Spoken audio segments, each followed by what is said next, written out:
అనుదినం దేవునితో.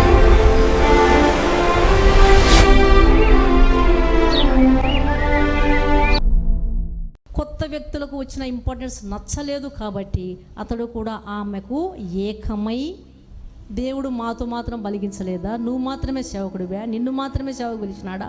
మమ్మల్ని మాత్రం పిలవలేదా? మా సహాయం లేకుండానే నువ్వు అద్భుతాలు చేయగలిగినావా? నేను మాత్రం నువ్వు కర్ర చాపమంటే చాపాను కదా. నేను కూడా నీకు ఈ అద్భుతాలు చేసే విషయంలో సహకారులుగా ఉన్నాం కదా. దేవుని దృష్టి మా మీద లేనిదే మమ్మల్ని వాడుకుంటాడా? ఇంకా రకరకాల ఆలోచనలు చూడండి.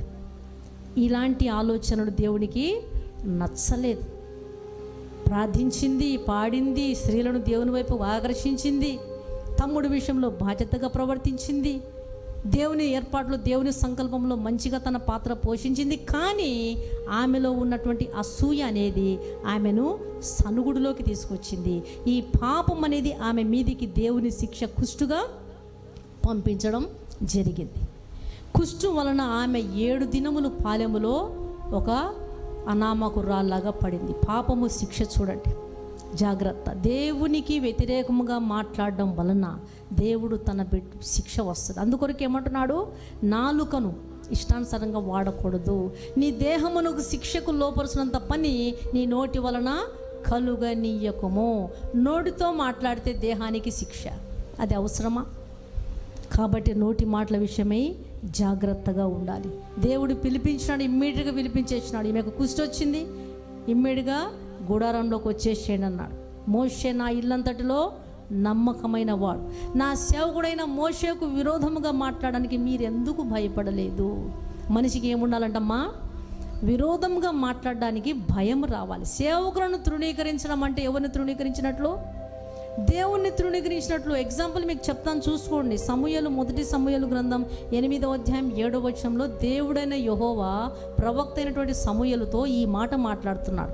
ఏ మాట మాట్లాడుతున్నాడంటే, ప్రవక్త అయినటువంటి సమూయేలును ఇశ్రాయేలు ప్రజలు తృణీకరించారు.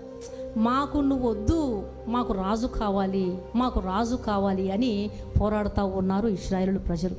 అప్పుడు సమూయేలు అంటున్నాడు, చూడండి, మీకు ఏదైనా సమస్య సంభవించబోతుందంటే నేనున్నాను కదా.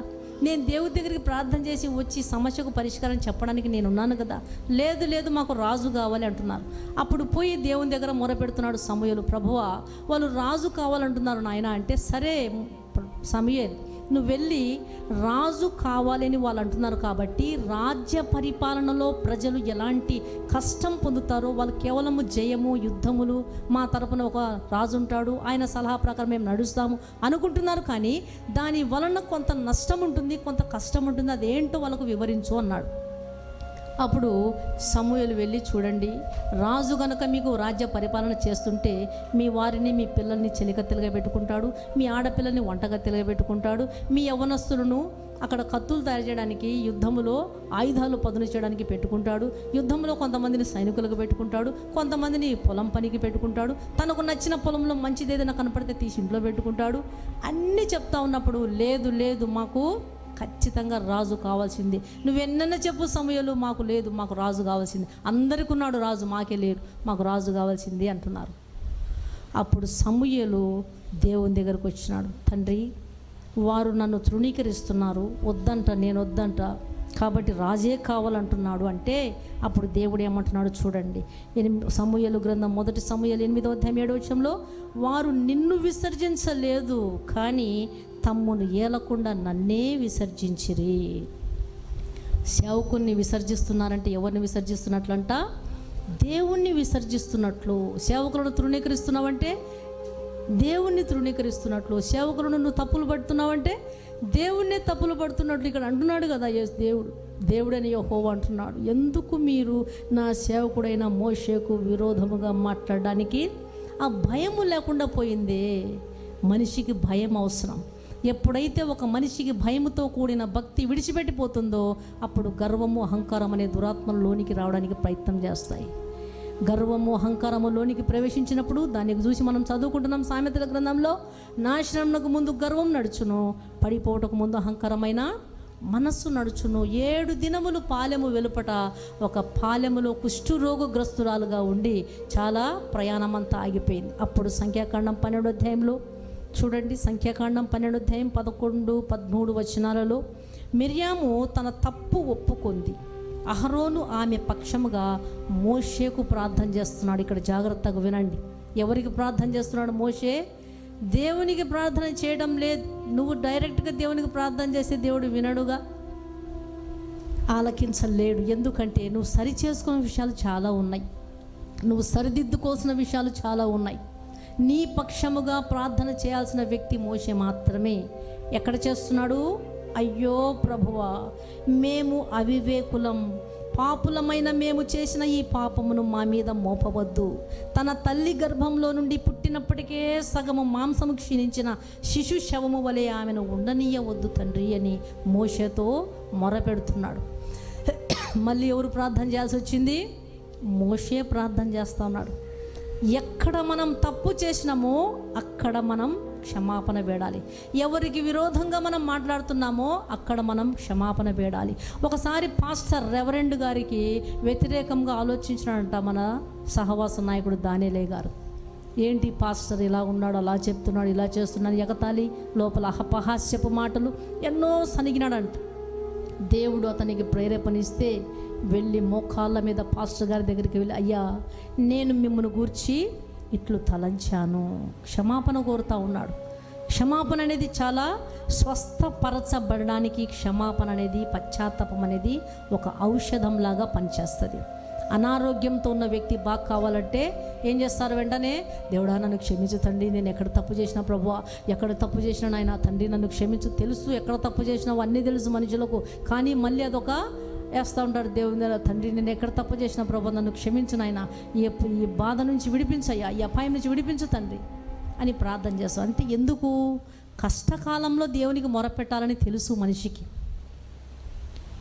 కానీ ఒప్పుకుంటూ ప్రార్థించడం అనేది మనం నేర్పించబడ్డాం. చూడండి, నేర్చుకున్నాం. తప్పు చేసినటువంటి తప్పును ఎక్కడ మనం తప్పు చేశామో, ఎవరికి మనం విరోధంగా మాట్లాడామో, ఎక్కడ మనము దేవుని గాయపెట్టినామో అక్కడ వెళ్ళి క్షమాపణ కోరుకోవాలి. యోబును కూడా చాలా మాట్లాడినారు. ఎలీఫజు, బిల్దదు, జోఫరు, ముగ్గురు స్నేహితులు చాలా మాట్లాడినారు. అప్పుడు ఎవరు ప్రార్థించినారు వారి కొరకు? యోబు ప్రార్థించినాడు, తండ్రి వారిని క్షమించు. ఇక్కడ మోషే ప్రార్థన చేస్తున్నాడు, దేవా దయచేసి ఈమెను బాగు చేయము అని దేవునికి మొర పెడతా ఉన్నాడు. చూడండి ఎంత గొప్ప మొర. అట్లా మన జీవితంలో కుష్ఠరోగము లాంటి పాపపు ఏదైనా సరే 7 దినాలు ఏమైనా కడగబెట్టినారు. ఆ తర్వాత యాజకునికి కనపరచుకోవాలి, అది సిస్టమ్. 7 దినాలు నువ్వు కడగా ఉండాలి, నువ్వు అపవిత్రాలివి, పాలెం వెలుపట ఉండాలి. తర్వాత యాజకునికి నువ్వు కనపరుచుకోవాలి, తర్వాత శుద్ధి చేసుకోవాలి, తర్వాత సమాజంలో కలవాలి. ఇవన్నీ మెట్లు. శుద్ధి చేసుకోవాలి, సరి చేసుకోవాలి, సరిదిద్దుకోవాలి. మేమేం చేస్తున్నాము? పాపం అనే కుష్టు ఎవరికైనా తాకినప్పుడు తలంపులు, మాటలు, దూషణ, ఆలోచన ఆపేస్తున్నాం. నువ్వు మహాసమాజంలో కనపడడానికి అర్హురాలివి కావు. నిన్ను నీవు శుద్ధి చేసుకొని తర్వాత మహాసమాజంలో కలవాలి. అప్పుడు కలవాలి. సమాజంలో కలవాలంటే మనుషులు ఇష్టపడటంలా. ఎందుకు? క్షమాపణ కోరుకోవాలి కాబట్టి. ఇక్కడ క్షమాపణ కోరుతున్నారా లేదా అహరోను మిర్యాములు? అయ్యో మేము అవివేకులము. క్షమాపణ కోరుకొని సమాజంలో కలవాలి. క్షమాపణ కోరుకొని సేవకులతో సరి చేసుకొని దేవుని బల్లలో చేయవేయాలి. క్షమాపణ కోరుకొని మనసాక్షిని శుద్ధీకరించుకొని తప్పు ఒప్పుకొని పశ్చాత్తపడి దేవుని మళ్ళీ సమాజంలో కలిసి సంఘంలో చేర్చబడాలి. అది దేవుడు నేర్పిస్తూ ఉన్నాడు. మనము తెలిసి తెలియక చేసినటువంటి ప్రతి పొరపాట్ల విషయంలో కూడా క్షమాపణ అనేది చాలా ముఖ్యమైన విషయం. అందుకొరకే వాక్యంలో సామెతల గ్రంథంలో ఉంది 28:13 విషయంలో, అతిక్రమములు దాచిపెట్టువాడు వర్ధిల్లడు, వాటిని ఒప్పుకొని విడిచిపెట్టువాడు కనికరించబడును. మరి మన తప్పును గ్రహిస్తున్నామా?